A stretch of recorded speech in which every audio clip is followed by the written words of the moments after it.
नमस्कार,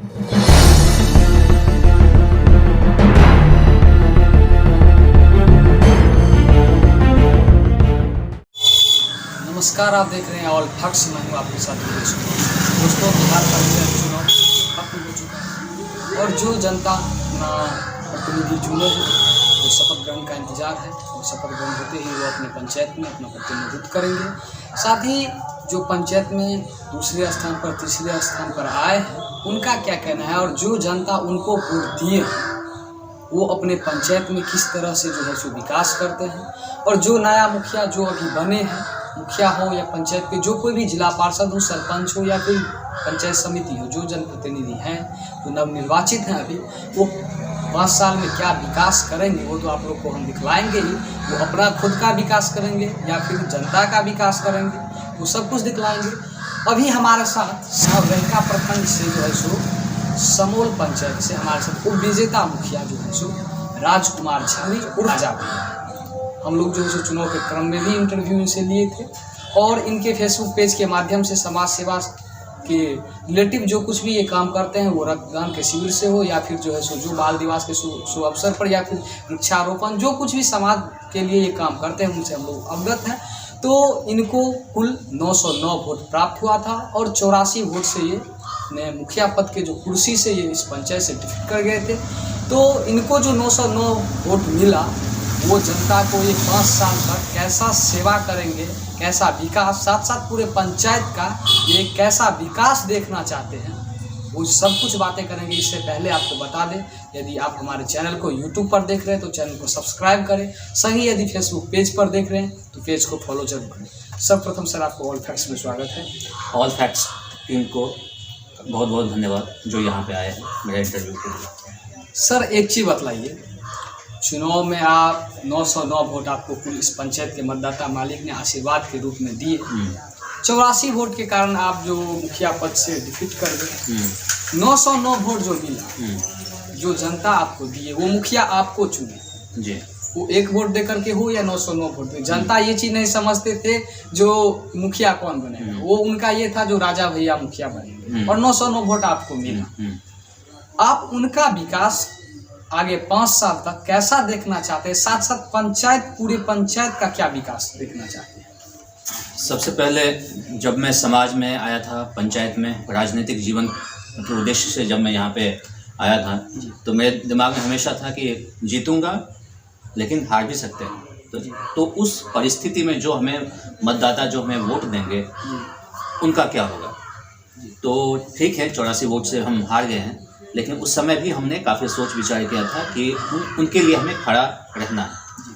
ठीक है, जो कि आप देखते होंगे कि पंचायत इलेक्शन के में काफ़ी ये हो जाता है कि हमको उस गांव से वोट नहीं मिला, हमें उस वार्ड से वोट नहीं मिला तो हम यहाँ पे काम नहीं करेंगे, या या कोई गया उनके पास। तो ये इस तरह की स्थिति आप हमेशा पंचायत चुनाव में देखने को मिलेंगे।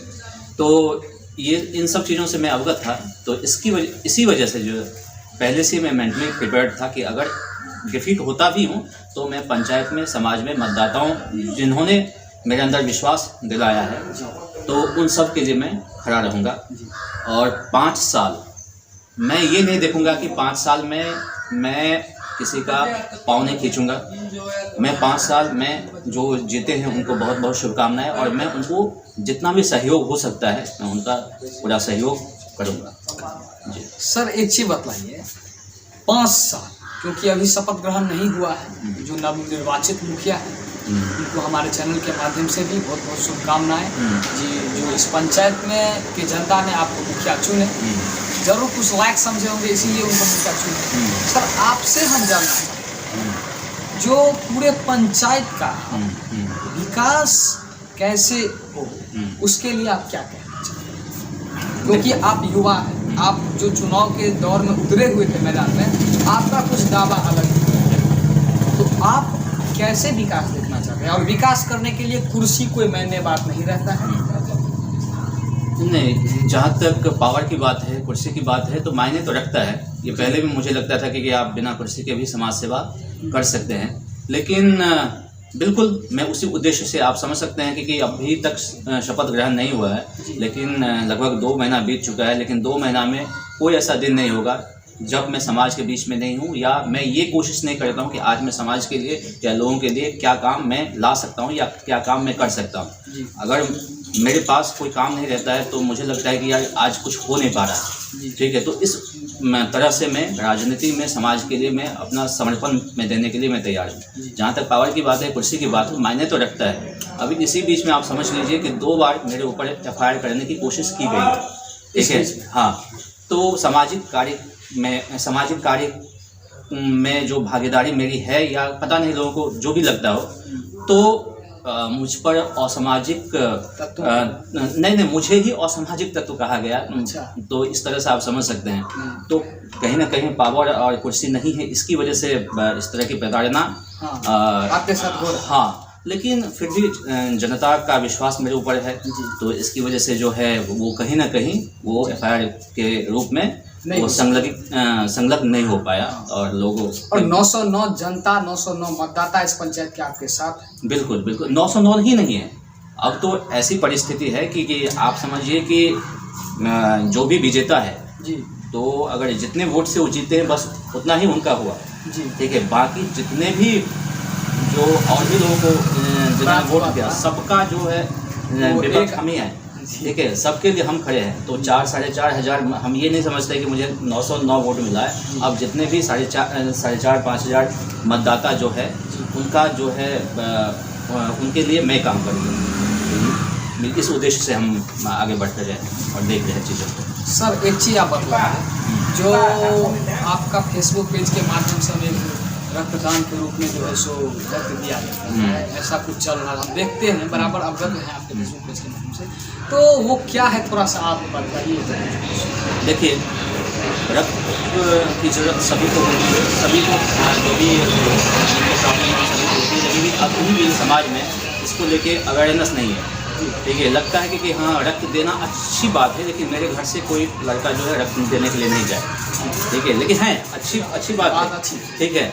लेकिन सब देखना चाहते हैं कि हाँ दूसरे का लड़का कर दे, तो इस तरह की चीज़ें हैं। लेकिन हम लोगों को भी फेस करना पड़ रहा है। लेकिन हमें लगता है कि ये अच्छी चीज़ें हैं, मैं अच्छा काम कर रहा हूँ, तो इसमें जो है पीछे हटने का कोई सवाल नहीं होता है। लेकिन और उसके बाद जो है एक सेल्फ सेटिस्फेक्शन मिलता है, और हमें लगता है कि हाँ ये बहुत नेक काम है, नेक विचार है, इसको हमें आगे बढ़ाना चाहिए। और मतलब ऑन द स्पॉट चीज़ें इसमें होती है, क्योंकि अर्जेंसी तुरंत मेरे पास ये आती है कि हाँ ठीक है अभी का भी हमें चाहिए। तो इतने कम समय में हमें लोगों को जोड़ना होता है, और एक माध्यम मतलब चुनाव के बीच में जब हम आए तो हमारी एक छवि बन गई अच्छे मतदाता, अच्छे उम्मीदवार के रूप में। तो जितने भी नवयुवक है, खासकर नवयुवक, उन लोगों का हमें विश्वास है, तो वो तत्पर हो जाते हैं ब्लड के लिए। सर एक चीज़ बताइए, युवा आपके साथ हैं और हमने देखते आ रहे हैं बराबर युवा आपको समर्थन भी चुनाव के समय भी किए हुए थे। तो आगे 5 वर्षों में कि आप जो काम होगा उसमें आपका युवा को लेकर के क्या योगदान? बिल्कुल, युवा के लिए देखिए सबसे पहली बात है कि हम हमेशा चाहते हैं कि कोई भी काम हो, लेकिन युवा जो है किसी न किसी जॉब में, बिजनेस में हमेशा इन्वॉल्व रहे। तो उनके लिए क्या बिजनेस यहाँ पे हो सकता है, जो भी सर्कमस्टांसेज है यहाँ पे, जो स्थिति है यहाँ पे, उसी स्थिति में कैसे वो पैसा अर्न कर सकते हैं, उस सब पे भी हम लोग काम कर रहे हैं। फोकस हम लोगों का ये है। साथ साथ राजनीतिक में भी उनकी भागीदारी होनी चाहिए। देखिए सबसे पहली बात है कि लोग चाहते हैं कि हम एक विधायिका हो गया, कार्यपालिका हो गया, न्यायपालिका हो गया, उसके बाद पत्रकारिता, सबकी अपनी अपनी औपचारिकता यहाँ पे होती है। लेकिन सब जितने अच्छे लोग हैं बाकी सब फील्ड में जाना चाहते हैं, लेकिन अच्छे माइंड जो है, क्लीन माइंड जो है, वो विधायिका को छोड़ के सब में जाना चाहते हैं। ये चुने हुए व्यक्ति के रूप में नहीं आना पसंद करते हैं खासकर, तो उनको लगता है कि ये गंदी चीज़ है। तो जब तक जो विधायिका जो लागू किया जाता है चीज़ों के, जिनके पास पावर होती है, वो वहाँ पे जब तक अच्छे लोग नहीं पहुँचेंगे, ठीक है, तो फिर जो चुने हुए जो पत्रकार कैसे अच्छे से काम करेगा, न्यायपालिका कैसे अच्छे से काम करेगा, या कार्यपालिका में किस तरह से काम होगा। तो इसी तरह चुने अच्छे माइंड को वहाँ पे भी जाना चाहिए, विधायिका में भी आना चाहिए, चुने हुए व्यक्ति में भी वहाँ पे भी उनकी पहुँच होनी चाहिए। तो हमारा इसीलिए उद्देश्य है कि वहाँ पे भी राजनीति में भी उनका प्रवेश अवश्य होना चाहिए। सर आप हमारे चैनल के माध्यम से अपने पूरे पंचायतवासी को क्या कहना चाहते हैं? देखिए 5 साल है, 5 साल में मैं मान लीजिए मैं हार गया हूँ, लेकिन वो कोई मैटर नहीं रखता है कि 5 साल जो है वो फिर से वापस नहीं आएगा। तो इसमें जो भी काम हो सकता है वो सारा काम जो है जो भी 5 सालों में जो भी काम वहाँ से राज्य सरकार से जो फंड मिलती है वो सारा काम में समाज की भागीदारी से काम है। आप देख सकते हैं कि अगर मैं पंचायत में अगर आप मिलने के लिए चलेंगे तो आपको आंगनवाड़ी में अभी तक ताला लगा हुआ है, 10 साल हो गए, ठीक है, अभी तक ताला खुला नहीं है, ठीक है। आप जाएंगे तो वो चूने लगा है, वो पानी गिरने लगा है, लेकिन अभी तक वो सुचारू रूप से नहीं है। और सुचारू रूप से क्या, उसका ताला ही नहीं खुला है, आज तक खुला नहीं। मतलब ऐसे आप ढूंढेंगे तो बहुत जगह मिल जाएगा। सामुदायिक भवन देख लेंगे, वो उठाने लगा है, किसी स्वास्थ्य केंद्र है, हाँ स्वास्थ्य केंद्र है, ऐसे बहुत सारी चीज़ें आपको मिल जाएंगे। लेकिन इस मतलब क्यों ऐसी प्रॉब्लम क्यों हो रही है? क्योंकि बना के चला जाता है, समाज की उसमें कोई भागीदारी नहीं है, समाज कोई पूछता ही नहीं है।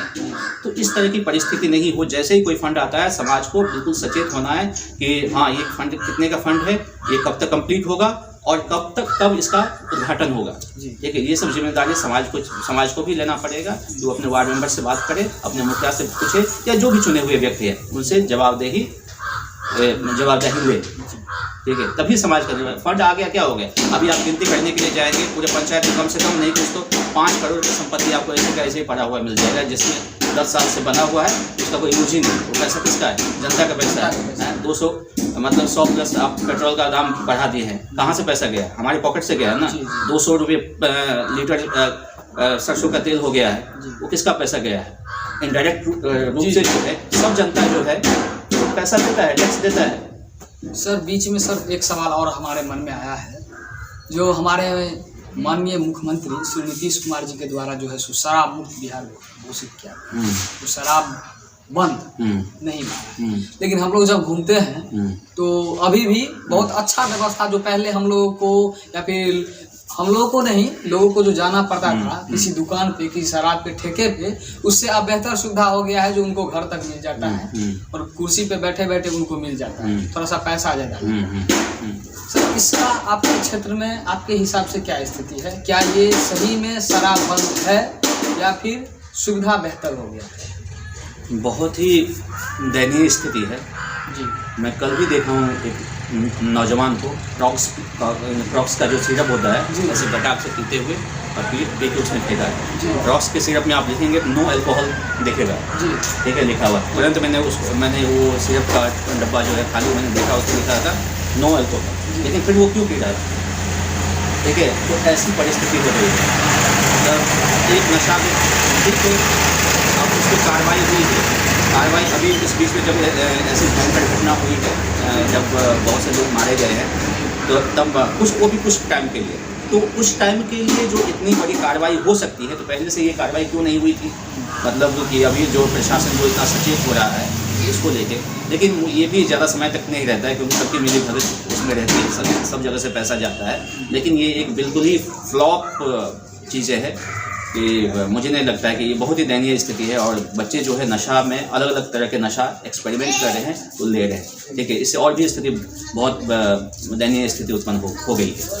और शराब जो है सो पूरा बिक रहा है, पूरा शराब बिक रहा है हर एक इलाके में, और उसका मुख्य जिम्मेदार जो है सो हमारे हिसाब से प्रशासन है, क्योंकि प्रशासन सही रूप से कार्रवाई नहीं करते हैं उन पर, इसीलिए उन लोगों का मन बढ़ा हुआ है और शराब बेच रहा है। सर आपको हमारे चैनल में कीमती समय देने के लिए बहुत बहुत धन्यवाद। आपका भी बहुत बहुत धन्यवाद। आपको पूरी टीम को शुभकामनाएं। चलिए ठीक है, आप हमारे चैनल को देखते रहिए और थोड़ा सा वीडियो को शेयर करते रहिए। सहयोगी अमोल बख्शी के साथ